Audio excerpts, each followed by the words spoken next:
Salut à tous, c'est Café Brioche. Bienvenue pour un nouveau podcast. Donc aujourd'hui, on est en compagnie de Lucas. Salut les gars. Et en compagnie d'un invité, Stewart, qui s'appelle Mathieu. Donc je te laisse un peu te présenter, Mathieu. Salut les garçons, salut tout le monde. Je m'appelle Mathieu, j'ai 34 ans et je suis steward. Je travaille dans les avions et ça va bientôt faire 4 ans en fait que je fais ce boulot que je rêvais de faire quand j'étais gosse. Donc voilà, je fais le tour du monde et je travaille au-dessus des nuages. Ok, nickel. En tout cas, c'est un plaisir. Ouais. Et, pareil. Et du coup, on voulait vous présenter. Donc, c'est un nouveau concept sur notre podcast. Donc, ça s'appelle Pause Café.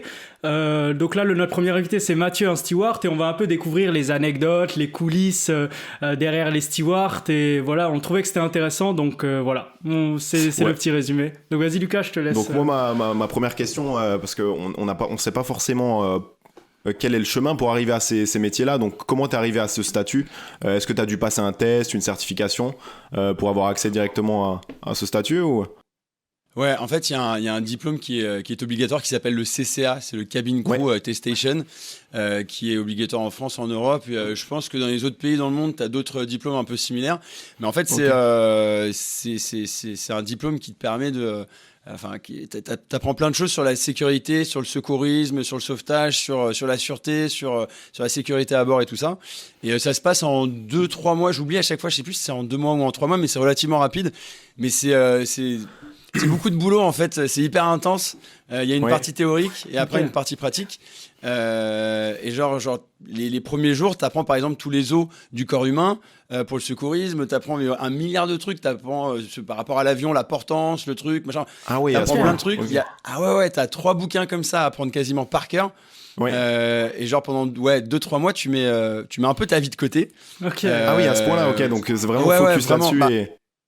Après, ça dépend comment t'es. Moi, je sais que j'étais pas très très bon à l'école et j'aime pas les interros, j'aime pas les contrôles et je les aimais pas quand j'étais petit, je les aime toujours pas maintenant. Ouais. Mais du coup, voilà, je me suis mis dans un cadre hyper scolaire pendant 2 mois où le week-end, je révisais avec mes potes du CCA, où le soir, je révisais ce qu'on avait appris dans la journée et tout ça. Et voilà, ça s'appelle donc le CCA qu'on peut passer à partir du moment, dès qu'on est adulte, en fait, à partir de 18 ans. Parce que pour devenir steward ou hôtesse de l'air, il faut juste avoir le niveau bac. Ok, parce que j'ai entendu qu'il y a une partie aussi médicale, comme tu disais, où tu dois apprendre vraiment l'anatomie humaine et des choses que vous utilisez pas forcément après en pratique, mais qu'il faut savoir directement. Okay. On essaye, on espère, en tout cas de pas les pratiquer à bord, parce que c'est jamais bon signe quand on a... en général, ce qui se passe à bord, ça va être un malaise vagal, ça va être un truc comme ça, mais il peut se passer un petit peu... On a par exemple, on est sensibilisé aux accouchements. Pendant ce CCA, parce que ça peut arriver, une femme peut accoucher à bord d'un avion. On peut avoir aussi, on peut être amené à réanimer quelqu'un, la réanimation. Ça fait partie des choses qu'on apprend pendant le CCA et qu'on revoit tous les ans dans les maintien des compétences, qu'on passe tous les ans, on est contrôlé tous les ans sur nos compétences. Et il y a une grosse partie médicale, une grosse partie sécurité, comment faire évacuer l'avion en moins de 90 secondes avec les moitiés des issues opérantes. Voilà, il y a plein de trucs à apprendre et c'est la base du boulot. Ouais, on s'imagine pas tout ça, tu vois. Par exemple, moi, quand je voyage, je vois les stewards, ils font ça, on voit le nombre de langues qu'ils parlent, mais on s'imagine pas que, ils sont formés autant sur la médecine et tout ce qui s'ensuit, parce que nous, on se dit, s'il y a un blessé, qu'est-ce qu'ils font? Il faut chercher un médecin dans l'avion, donc vous devez être prêt. Et on avait même vu dans une émission que, des fois, ça peut être amené à appeler les pompiers à l'atterrissage pour être pris en charge directement. Donc, il y a des grosses normes de sécurité.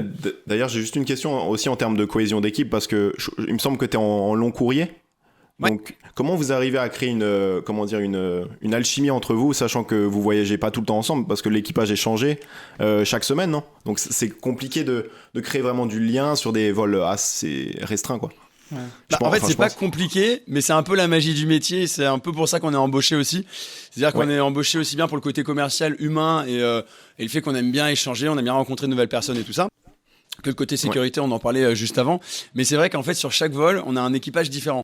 Après, ça dépend des compagnies. Tu as des compagnies aériennes avec des milliers et des milliers d'employés. Tu as des compagnies aériennes avec beaucoup moins d'employés. Donc, tu peux être amené à revoler avec des gens avec qui tu as déjà volé. Okay. Mais c'est vrai que c'est des équipages différents à chaque fois.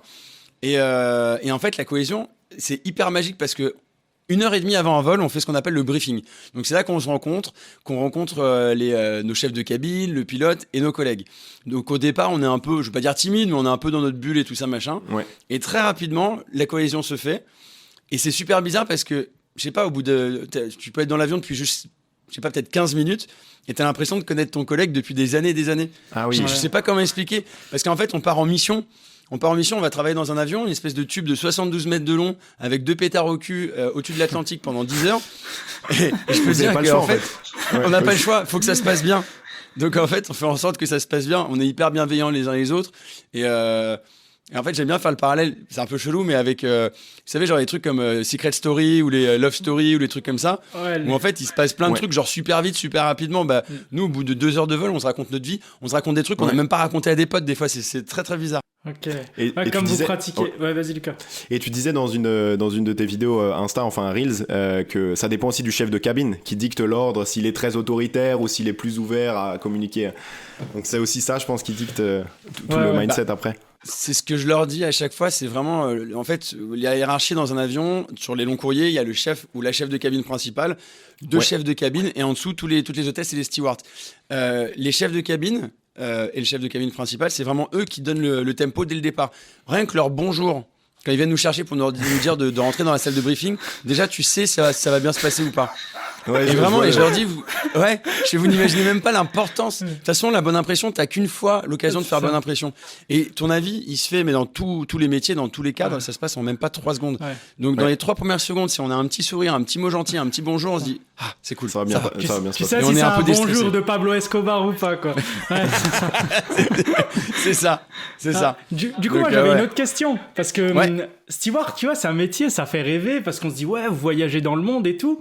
Moi, la question que j'avais, c'est quand vous voyagez, combien de temps ça dure, par exemple, je sais pas si tu vas à New York, on l'avait vu récemment, combien de temps tu y restes pendant cette escale, et est-ce que l'hôtel est payé, je veux dire, comment ça se passe, est-ce que c'est pas trop dur aussi, personnellement, si t'as une vie de famille et tout ça, globalement. C'est vrai qu'il y a... Il y a le côté qui fait rêver, si tu veux, d'hôtesse de l'air ou de steward. On fait le tour du monde. Là, j'étais à New York la semaine dernière. Là, je pars à Montréal et après, je vais à Fort-de-France et après, je retourne à New York. Donc, ça fait rêver, c'est cool. On adore ça. Après, sur place, New York, par exemple, on va rester que 24 heures. Montréal, 24 heures. Après, t'as d'autres escales. Lima, qui est beaucoup plus loin, on va rester 48 heures. Mais, entre guillemets, moi ça me va parce que bizarrement, moi je suis quelqu'un d'assez presque casanier. J'aime bien rester à la maison, j'aime pas trop partir en week-end, j'aime pas tout ça. J'adore partir au taf, donc ça me va très bien partir 24 heures. Après tac, je reviens à la maison.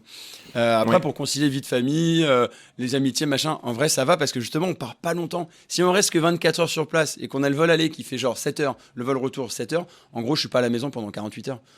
Donc ça va. Et après, je suis à la maison pendant 2-3 jours de repos. Donc en fait, je suis vachement plus là que quelqu'un qui travaille beaucoup dans un bureau. Jet lag. Alors le décalage horaire, ça aussi, tu t'en prends. Et justement, t'as décidé de devenir long courrier. Enfin, est-ce que c'est les stewards qui décident ça ou est-ce que vous êtes placé par les équipes? En fait, c'est par rapport aux besoins de la compagnie. C'est-à-dire que moi, je voulais être sur long courrier. J'ai eu de la chance, j'ai été sur long courrier parce qu'à ce moment-là, ma compagnie avait besoin de temps de PNC. Long courrier PNC, c'est personnel navigants commerciaux, donc hôtesse et steward. Ok. Donc après, pendant notre carrière, on peut demander aussi à passer sur moyen ou sur court courrier si on veut changer un peu de rythme. Par exemple, il y a des futurs papas, des futures mamans, des gens qui vont avoir des enfants. Ils disent là je vais être parent, ou alors je suis très très fatigué parce qu'à un moment donné on accumule beaucoup de fatigue au bout de plusieurs années. Moi je le vis pas encore, ça fait 3-4 ans que je vole, mais au bout de 10 ans, 15 ans, c'est pas la même chose. Et ils demandent à passer sur court ou moyen courrier. Alors ils vont se lever très tôt le matin, mais tous les soirs ils sont à la maison. Vous voyez, donc c'est quelque chose qu'on peut demander pendant sa carrière. Mais globalement, avec le jet lag et tout ça, vu que tu m'as dit, tu fais un long courrier par exemple à Lima, tu reviens, tu as 3 jours de repos, donc tu fais combien d'heures par semaine généralement? Je sais pas, c'est un petit peu bizarre et puis ça dépend vraiment ça pour le coup, ça dépend aussi des compagnies aériennes. Il y a des accords qui sont faits en fonction des compagnies, donc ça dépend. Il y a des compagnies qui vont bosser Alors c'est très bizarre de parler d'heures de travail quand t'es navigant parce que effectivement, par rapport au nombre d'heures, il n'y a pas beaucoup d'heures de travail effectif sur le mois. Parce que par exemple, je vais partir lundi à New York, donc je vais voler peut-être 8 heures. Après, un jour plus tard, je vais rentrer. Je vais faire dans la semaine que 16 heures de travail effectif dans un avion. Mais que je suis payer pas les à la 16 maison. heures. Mais en fait, notre salaire, il est très particulier. C'est-à-dire qu'on n'est pas payé que à l'heure. On est payé aussi en fonction de si on vole de nuit ou si on vole de jour. On a un salaire de base. Déjà, on a un salaire de base.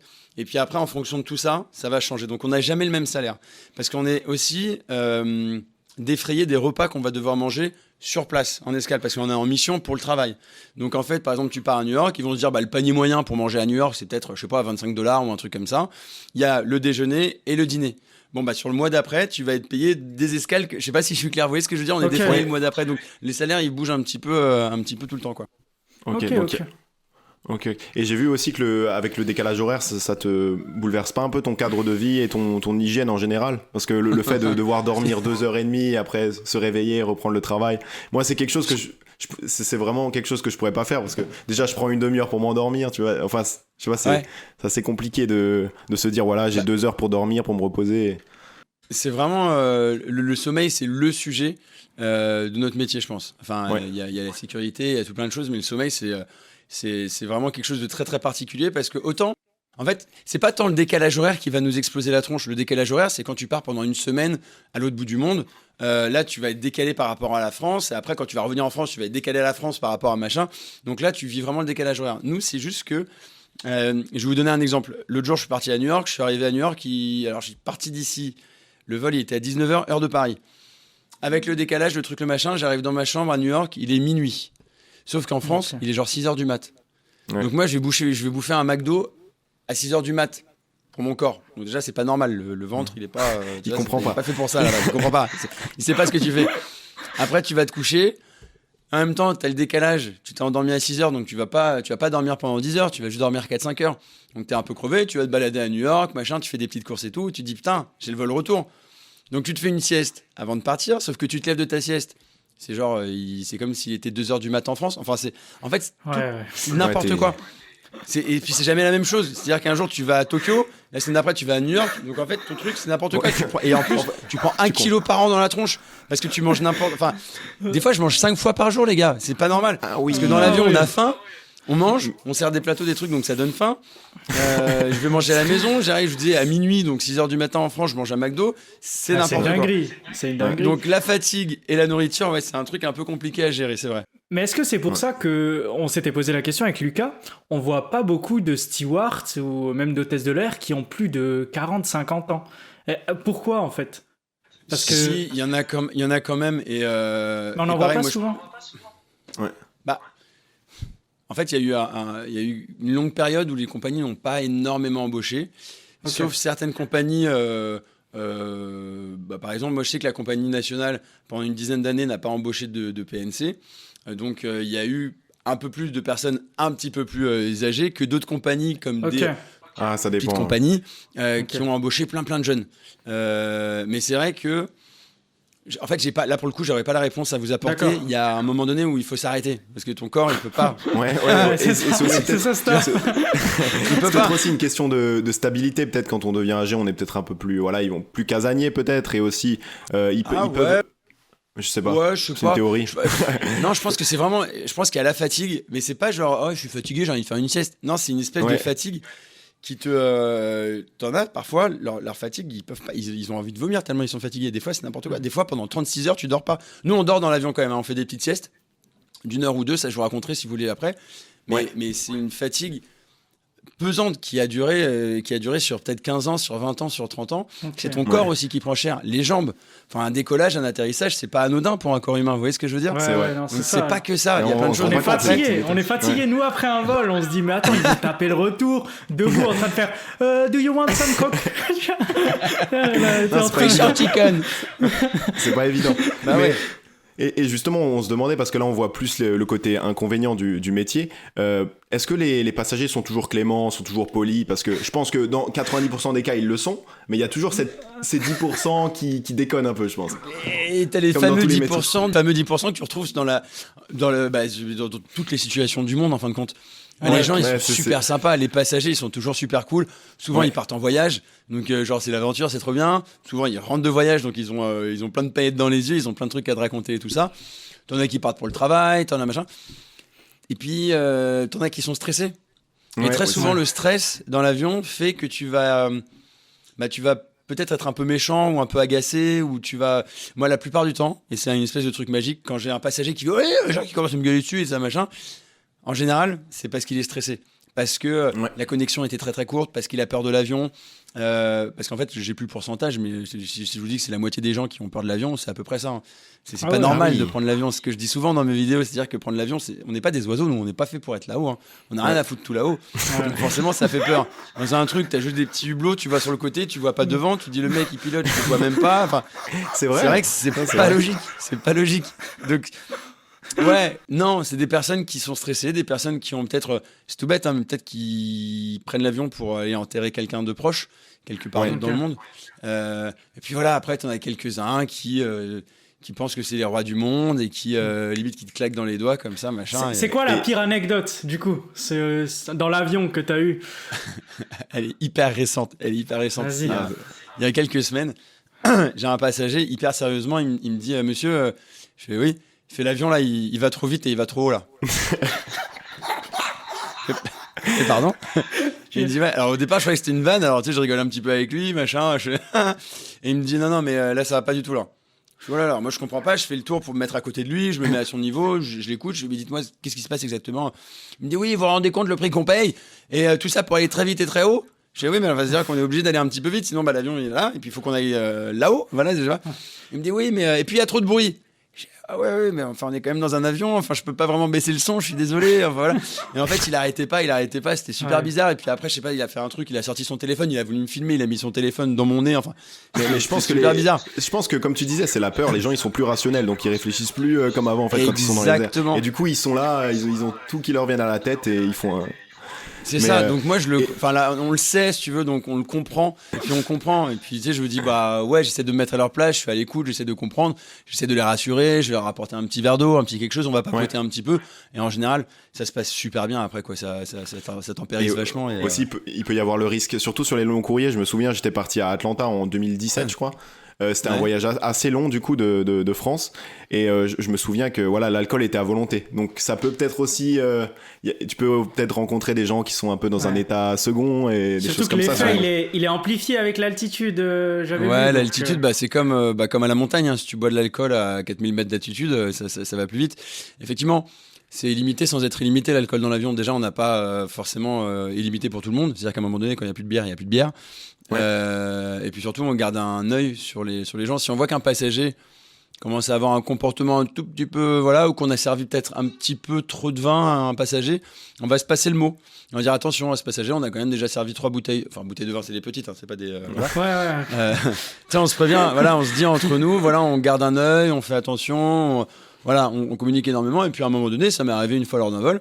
Un passager vraiment super cool, mais vraiment bourré, qui me fait allez, tu me tutoies en plus. Il me dit ouais, vas-y, fais-moi un petit peu de bière et tout machin. Il me tape dans le dos. Je fais non, mais là, on va se calmer, on va rester sur vous déjà.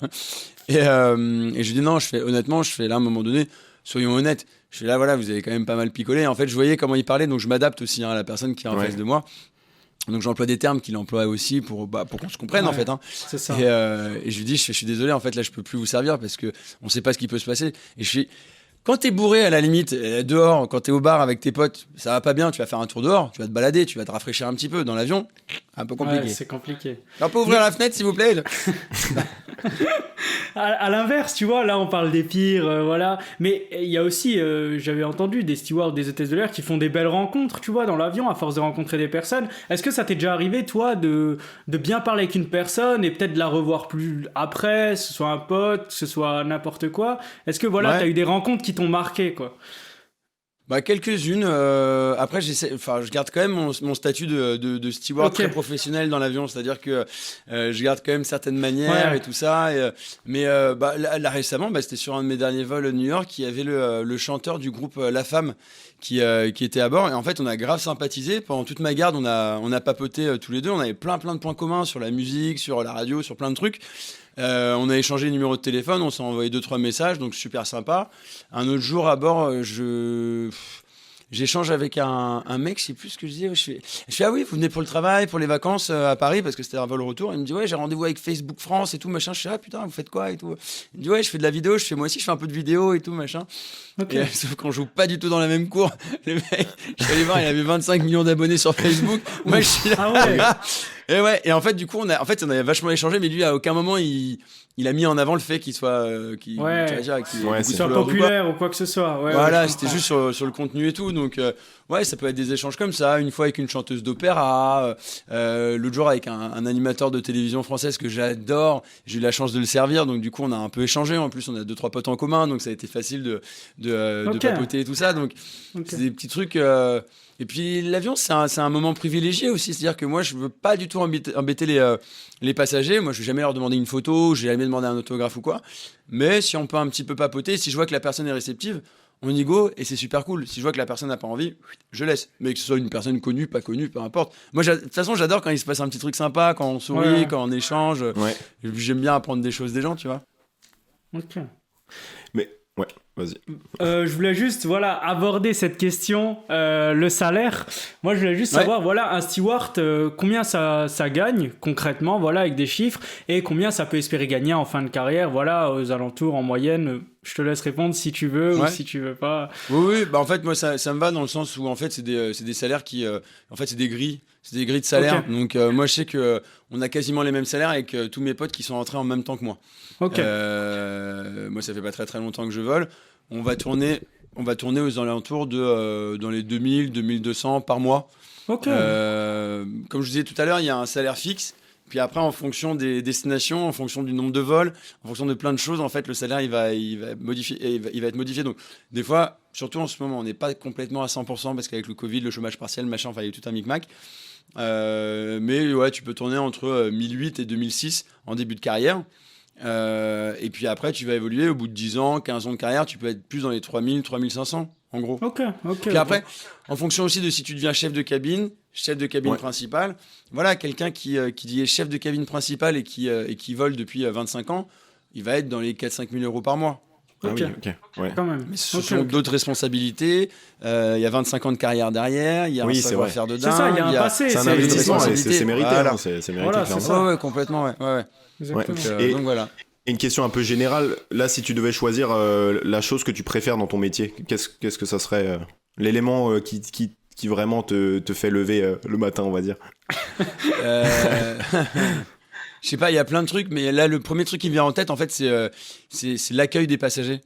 En fait, c'est le moment où ils entrent dans l'avion.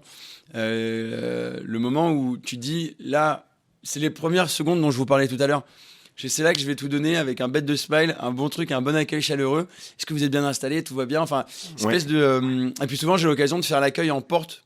Alors, ça fait beaucoup de monde, hein. T'as 200, 300, 350 personnes qui rentrent. Donc c'est... Bonjour. Voilà, c'est ça. Moi, j'essaie de faire autre chose que bonjour. C'est bonjour, vous allez bien? Bienvenue à bord, vous partez en vacances. Puis s'il y a une dame, elle a un joli chapeau, je veux dire, super chapeau. Et t'as pas le temps parce qu'ils vont à leur siège, donc tu peux pas vraiment avoir une conversation. Pas une conversation, mais un petit échange, quoi. T'as un gamin, il va arriver. L'autre jour, il y avait un gamin avec un t-shirt Spider-Man. Tu sais, je me mets à son niveau, je lui fais un check. Les parents, ils sont contents. Enfin, et j'aime bien ce moment. Oui, enfin, je suis pas DJ Mathieu non plus. Pip, ouais. Bienvenue dans l'avion, les gars. Et t'as aussi parce que tu peux être dans la cabine à l'arrière. Donc, qu'est-ce que font ces personnes en général? Parce que j'ai vu ton Reels aussi sur Insta, ça m'a bien fait rire. Ceux qui se retrouvent en fond de cabine. En fait, effectivement, on a différents postes qui sont attribués. Donc, il y a ceux qui vont travailler, par exemple, dans la classe business qui est à l'avant, d'autres en classe éco qui sont derrière. Pendant l'embarquement, il faut savoir qu'il y ait toujours au moins un PNC par paire d'issues, parce qu'il y a une issue à droite, une issue à gauche. Toujours là, au cas où, s'il faut lancer une évacuation ou quoi. Ils accueillent les passagers aussi. Ils restent pas loin de la porte au cas où. Ils vont filer un petit coup de main pour essayer de trouver de la place pour les bagages. S'il y a des gens qui veulent changer de place pour être à côté de leur famille, leur truc, leur machin, c'est pour gérer tout ça. Ils sont là pour l'accueil et pour être là surtout en termes de sécurité. Parce que je reviens sur ce qu'on disait en tout début d'interview, c'est que bien sûr vous nous voyez servir des plateaux, vous dire bonjour et vous accueillir. Mais en fait on n'est pas vraiment payé pour ça en vrai. En fait on est payé pour éteindre un feu s'il y a un feu à bord, pour gérer l'inondation s'il y en a une, pour vous réanimer si vous faites une crise cardiaque. Voilà. Et en fait, la phrase qu'on aime bien dire, c'est en fait on n'est pas payé pour ce qu'on fait, mais pour ce qu'on sait faire. Ok. Au cas où il y aurait un problème qui arrive. Ok, non, c'est donc voilà ce qu'ils font derrière. Franchement. C'est grave intéressant. Lucas, est-ce que... Ouais, moi j'avais juste une petite question dernière. Ouais. C'était combien de langues tu parles? Parce qu'on voit souvent... Est-ce que tu parles juste anglais-français? Est-ce que tu... Ouais, c'est anglais-français, ça s'arrête là. Je sais dire on sait déjà hola, bien. que tal en espagnol. Non, après tu te démerdes pour connaître au moins, je sais pas, le poulet, c'est pollo, un glaçon, c'est yellow, enfin tu vois, quel agua pour avoir de l'eau, juste des petits basiques. Et sinon, c'est français et anglais, et c'est impératif en tout cas. Ok, mais est-ce que tu dois t'adapter, tu vois, par exemple, si t'as un vol de japonais ou un vol... Est-ce que tu dois t'adapter aux cultures? Parce que je pense qu'avec des Français, tu peux les taper sur l'épaule, mais certaines nationalités, tu vois, c'est peut-être pas les mêmes... Ouais, il y a un différent process. Bah, vous avez totalement raison, c'est-à-dire que toutes les cultures sont toutes différentes. Je sais pas, par exemple, je vais accueillir un vol New York, on va rester sur New York, c'est des Américains. Bah eux, ils aiment bien quand c'est vachement friendly. Quand on leur demande s'ils vont bien, moi je vais me présenter, je vais dire voilà, je m'appelle Mathieu, je serai ici pour vous servir pendant tout le vol. Si vous avez moins de soucis, vous n'hésitez pas, machin, nan. On se présente, on papote, on échange, c'est chaleureux, on les appelle par leur nom de famille ou leur prénom, parce que souvent, moi je dis je m'appelle Mathieu, ils vont me dire bah moi je m'appelle John, je vais dire bah enchanté John. Voilà, ils aiment bien quand ça se passe comme ça. T'as d'autres cultures où c'est complètement différent. Par exemple, les Japonais, ils sont beaucoup plus carrés, ils sont, on va dire, un peu plus renfermés, enfin en tout cas plus réservés peut-être, ils sont plus sur la réserve. Faut s'adapter par exemple sur les vols Inde. On n'a pas du tout les mêmes façons de fonctionner. C'est-à-dire qu'un Indien, par exemple, alors pas tous, hein, mais ça arrive souvent à bord, pour lui, ça va être mal poli de te demander un thé avec du lait et avec du sucre. Donc il va te demander un thé, tu vas aller le chercher, tu reviens, il dit est-ce que je pourrais avoir du sucre? Il ne demande pas les deux en même temps. Reviens, est-ce que je pourrais avoir un petit peu de lait aussi, s'il vous plaît? Voilà. Donc c'est à nous de leur proposer du sucre et du lait en même temps. C'est un exemple un peu à la con, mais c'est à nous de nous adapter à chaque fois sur tout ça. Et on a toujours des petits guides dont on travaille avec une tablette. Et on a accès à plein de choses sur, bah voilà, vous partez sur un vol, je sais pas, un vol Afrique pour telle destination, pour Dakar par exemple. Et on a des infos sur comment aiment être accueillis les gens de là-bas, tout ça machin. Donc comme ça, on peut s'adapter un petit peu. Tu fais un petit tour sur Internet, tu te rappelles un petit peu tes derniers voyages et tout ça. Et puis, ouais, tu t'adaptes. Okay. J'avais aussi une question, ça n'a rien à voir avec ce qu'on dit, mais est-ce que quand on est steward, on a des avantages en termes, quand on voyage, pour les hôtels, pour les vols? Parce que c'est souvent le fantasme des gens, ils se disent ouais, ils ont les billets gratuits, ils peuvent inviter des gens dans les vols et tout ça, mais est-ce que c'est réellement vrai ou est-ce qu'il y a... Ouais, bah nous en tant que navigants, déjà on a ce qu'on appelle les GP, c'est les billets moins chers, c'est les billets quasiment gratuits, on paye quand même les taxes d'aéroport pour voyager. Après, en fonction des compagnies, en fait, ils ont des accords avec des chaînes d'hôtels et tout ça. On a des CE aussi, comme tout plein d'entreprises. Ouais. Donc on a pas mal d'avantages et ça c'est plutôt appréciable, quoi. Ouais, c'est bien. Bah, et ouais, juste une dernière, c'est vraiment quelque chose qui me chagrine aussi. Est-ce que tu peux nous partager peut-être ton agenda pour la semaine prochaine en termes de destination, histoire de voir Alors je vais le faire de mémoire. Je pars à Montréal. Après, ouais, j'ai fait dans le désordre tout à l'heure, c'est Montréal. Après, je fais New York et après je fais Fort-de-France. Ok. Ouais. Fort-de-France, c'est en Réunion, Martinique, je sais plus. Il me pose pas la question, je me trompe tout le temps entre Fort-de-France et Pointe-à-Pitre. Là, je vais vraiment passer pour un con. Le mec, il est nul en géographie alors qu'il est steward. On va pas, mais c'est dans les DOM. Voilà, Dom-Tom. C'est ça. Et j'adore en plus. En plus, c'est bien parce que c'est un vol que j'ai choisi, parce qu'on peut demander de dire tiens, le mois prochain, j'aimerais bien aller là, j'aimerais bien aller là. Ah, ok. Et ils essayent de faire en sorte de te faire partir où tu as envie d'y aller parce que tu seras un peu plus motivé. Alors, ça marche pas à chaque fois.